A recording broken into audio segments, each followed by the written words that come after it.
Hello everyone. Today we discuss IR spectroscopy. Here some points are there. IR spectroscopy is the most frequent spectroscopy technique used by chemists. IR spectroscopy deals with absorption of radiation in IR region of electromagnetic spectrum. It gives information, ये generally आपको information देती है about structure. Structures में जो basically ये आपको बताती है ये आइडेंटिफाई करती है फंक्शनल ग्रुप्स को and to determine purity of a compound, और किसी भी कंपाउंड की प्योरिटी को डिटरमाइन करती है. जो आईआर स्पेक्ट्रोस्कोपी होता है उसमें जो भी कंपाउंड आईआर रीजन की लाइट को एब्जॉर्ब करता है उस कंपाउंड की जो वाइब्रेशनल और रोटेशनल एनर्जी है उनमें चेंजेस आता है और उससे आपको प्राप्त होता है आईआर स्पेक्ट्रम. इसीलिए आईआर स्पेक्ट्रोस्कोपी को वाइब्रेशनल रोटेशनल स्पेक्ट्रोस्कोपी भी कहते हैं. मेन जो आईआर स्पेक्ट्रम है उसको डिवाइड किया गया है 3 रीजन्स में. आप देख सकते हैं फार आईआर रीजन जो 400 सेंटीमीटर से कम में है, मिड इंफ्रारेड रीजन जो 4000 से 400 सेंटीमीटर इनवर्स का रीजन है, और नियर इंफ्रारेड जो है 13000 से 4000 सेंटीमीटर इनवर्स का. इसमें जो मिड आईआर रीजन है, मिड इंफ्रारेड रीजन है, यानी जिसकी जो फ्रीक्वेंसी या वेवलेंथ रेंज जो दी गई है वो 4000 टू 400 सेंटीमीटर इनवर्स दी गई है. यही सबसे इम्पोर्टेंट रीजन है. और जो क्यों है ऐसा, क्योंकि जो ऑर्गेनिक कंपाउंड्स हैं, जो मॉलिक्यूल्स हैं, वो एब्जॉर्ब करते हैं आईआर रेडिएशन को इसी रीजन में. तो जो अभी मैंने आपको बताया जो मिड आईआर रीजन है, तो जो मेन कंसर्न रीजन हमारे लिए है वो यही रीजन है 4000 से 400 सेंटीमीटर इनवर्स का. उसको भी 2 विभागों में डिवाइड किया गया है. आप देख सकते हैं कि 600 से 1300 और 1300 से 4000. 600 से 1300 के बीच के जो रीजन बताया गया वो फिंगरप्रिंट रीजन है, और जो 1300 से 4000 का रीजन है वो फंक्शनल ग्रुप रीजन है.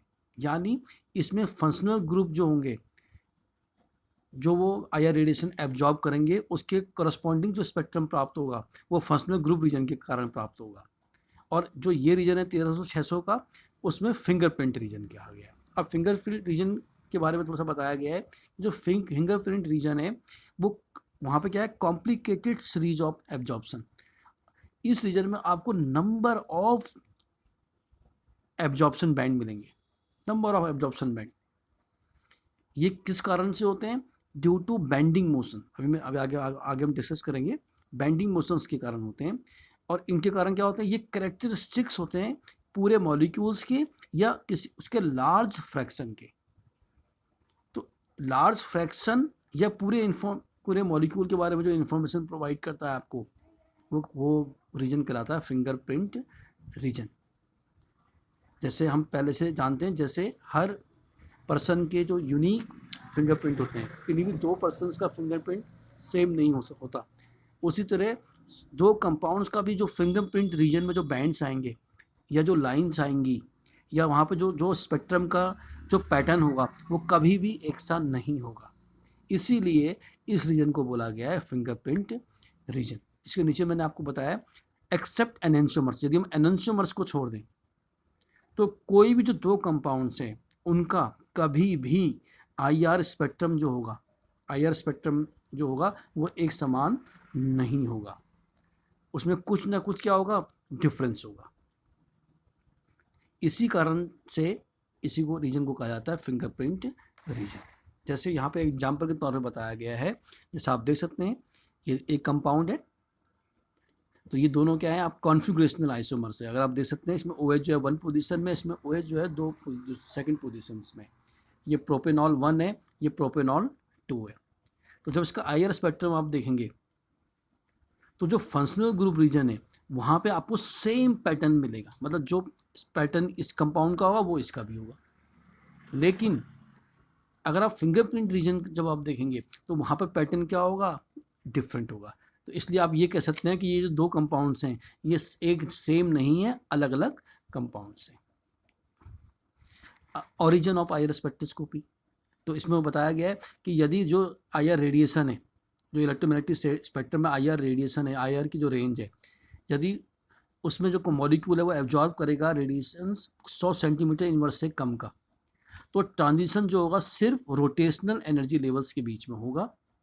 इस कारण आपको मिलेगा रोटेशनल स्पेक्ट्रा, जिसको आप माइक्रोवेव स्पेक्ट्रा भी कहते हैं। और उसमें जो आपको प्राप्त होती है वो डिस्क्रीट लाइंस, मतलब अलग अलग लाइंस प्राप्त होती है। जब मॉलिक्यूल एब्जॉर्ब करेगा IR रेडिएशन को 100 से 10,000 सेंटीमीटर इनवर्स की रेंज के बीच में, तो ट्रांजिशन होता है वाइब्रेशन एनर्जी लेवल्स के बीच में। अब क्योंकि वाइब्रेशन एनर्जी के साथ साथ कौन से एनर्जी लेवल्स होते हैं, रोटेशनल एनर्जी लेवल्स भी होते हैं, इसलिए क्या होगा कि जो वाइब्रेशनल एनर्जी लेवल भी चेंज होंगे और रोटेशनल एनर्जी लेवल भी चेंज होंगे। इसलिए आपको यहाँ पे बैंड्स मिलते हैं, ना कि लाइंस। और ये जो होता है जनरली इसी रेंज के बीच में होता है, जो मैंने बताया था। मेनली कंसर्न जो रीजन हमारा है वो कौन सा है, मिड इंफ्रारेड रीजन, जो पहले भी बताया था, 4000 से 667 सेंटीमीटर इनवर्स। अब ये कुछ बेसिक कॉन्सेप्ट की बात हम कर रहे हैं यहाँ पे कि ऐसे क्या, अब जब IR एब्जॉर्प्शन होगा तो होता कैसे। तो जैसे ये बताया गया है, मॉलिक्यूलर वाइब्रेशंस के बारे में बताया गया है। इसमें ये कहा गया है कि कोई भी जो एटम है मॉलिक्यूल्स में, माना H2O है तो H2O में 2 O है और एक H है, CO2 है तो एक C और 2 O हैं। तो जो एटम्स हैं उनकी कभी भी पोजीशन जो है वो फिक्स नहीं रहती, वो लगातार वाइब्रेट करते हैं आगे या पीछे की तरफ, एक दूसरे के नज़दीक या एक दूसरे से दूर। तो ये जो वाइब्रेशंस हैं इनको बांटा गया है बेसिकली 2 वाइब्रेशंस में, स्ट्रेचिंग, बेंडिंग। स्ट्रेचिंग से मतलब है जहाँ पे बॉन्ड लेंथ चेंज होती है, और बेंडिंग से मतलब है जहाँ बॉन्ड एंगल चेंज हो गया। अब बेंडिंग से आप समझ गए आगे, यानी मैंने आपको बताया था कि जो फिंगरप्रिंट रीजन है उसमें जो एब्जॉर्प्शन बैंड आते हैं वो जनरली कौन से मोशंस के कारण होते हैं, बेंडिंग। मतलब कि जब IR रेडिएशन एब्जॉर्ब किया किसी कंपाउंड में तो उसमें कौन से मोशन हुए, बेंडिंग मोशन अगर हुए, तो बेंडिंग मोशन के कारण जो आपको बैंड मिलने हैं वो आपको कहाँ मिलते हैं, फिंगरप्रिंट रीजन में। स्ट्रेचिंग के कारण जो आपको बैंड मिलते हैं या जो स्पेक्ट्रम या जो लाइन या बैंड्स मिलते हैं वो आपको फंक्शनल ग्रुप रीजन में मिलते हैं। तो ये 2 प्रकार के हैं। ये दिखाने के लिए मैंने यहाँ पे आपको बताया, आप देख सकते हैं ये स्ट्रेचिंग वाइब्रेशन है। जैसे आपको H2O का एग्जांपल दिया गया है तो आप देख रहे होंगे एक एरो ऊपर को है, मतलब ये बाउंड ऊपर, मतलब ऊपर को स्ट्रेच, तो ऊपर को स्ट्रेच, दोनों ऊपर को गए, दोनों नीचे को आए। अगर एक बाउंड ऊपर को स्ट्रेच कर रहा है, खिंचाव जिसे आप कहते हैं, खींच रहा है, और एक नीचे आ रहा है, तो अब इस स्ट्रेचिंग को भी बांटा गया है सिमेट्रिकल और असिमेट्रिकल। तो इसमें क्या होगा, दोनों जो OH बॉन्ड है वो समान रूप से बॉन्ड लेंथ बढ़ेगी और समान रूप से बॉन्ड लेंथ घटेगी। यहाँ पे क्या होगा, अगर इस बॉन्ड की बॉन्ड लेंथ बढ़ रही है जो कि ऊपर होकी है और इसकी बॉन्ड लेंथ घट रही है, तो अगर बॉन्ड लेंथ में जो चेंज है वो अलग अलग है तो अगर समान चेंज है सिमेट्रिकल, असमान है तो असिमेट्रिकल। ऐसे ही मैंने इस CO2 में दिखाया है, दोनों बॉन्ड अंदर, मतलब O अंदर को आ रहे हैं या दोनों O बाहर जा रहे हैं, तो ये सिमेट्रिकल स्ट्रेचिंग है। अब इसमें क्या है, ये दोनों तो नज़दीक आ रहे हैं, ये C और ये O, और ये O दूर जा रहा है, तो ये कौन सा हो गया, असिमेट्रिकल स्ट्रेचिंग। बेंडिंग 4 प्रकार की होती हैं, अगर आप देख सकते हैं, सीजरिंग, रॉकिंग, ट्विस्टिंग और वैगिंग।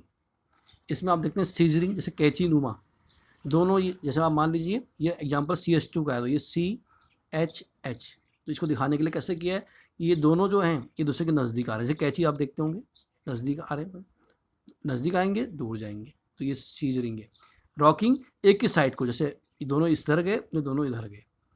ये जो दोनों वाइब्रेशंस हैं, बेंडिंग वाइब्रेशन, क्योंकि इनमें बॉन्ड एंगल चेंज हो रहा है, बॉन्ड लेंथ चेंज नहीं हो रही। अगर आप देखेंगे ये बॉन्ड और ये बॉन्ड की लेंथ समान है, सिर्फ ये जो एंगल है ये एंगल चेंज हो रहा है। ये नज़दीक आए, जैसे इसमें दोनों नज़दीक आए तो सीजरिंग कहा गया। दोनों एक ही साइड गए, या तो लेफ्ट या राइट, तो ये रॉकिंग। ये दोनों मोशन इन प्लेन मोशन कहा गया, ये एक ही प्लेन में होते हैं। इसके अदर जो ट्विस्टिंग और वैगिंग है ये आउट ऑफ प्लेन है, यानी इसमें प्लेन सेम नहीं रहेगा। ट्विस्टिंग आप समझ रहे होंगे, अगर ये मेरी तरफ आ रहा है एक आइटम तो ये आइटम पीछे जा रहा है, ये ट्विस्टिंग है। आप हाथ से भी कर सकते हैं, और यदि एक याला मेरी तरफ आया तो ये उसके पीछे चलेगी, तो ट्विस्टिंग। जैसे हम हाथ को फोल्ड कर सकते हैं ऐसा कि एक लेफ्ट हैंड अपने मुंह के आगे लाए और राइट हैंड उसके पीछे, अपने हैंड वाले जो मुंह के आगे हैंड उसके पीछे, फिर पीछे वाले को आगे, तो ये आउट ऑफ प्लेन, और इसको बोला गया ट्विस्टिंग।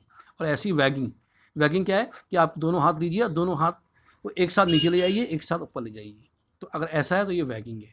तो ये चार प्रकार के बेंडिंग वाइब्रेशंस होते हैं। आगे मैं नेक्स्ट वीडियो में डिस्कस करूँगा। Thank you.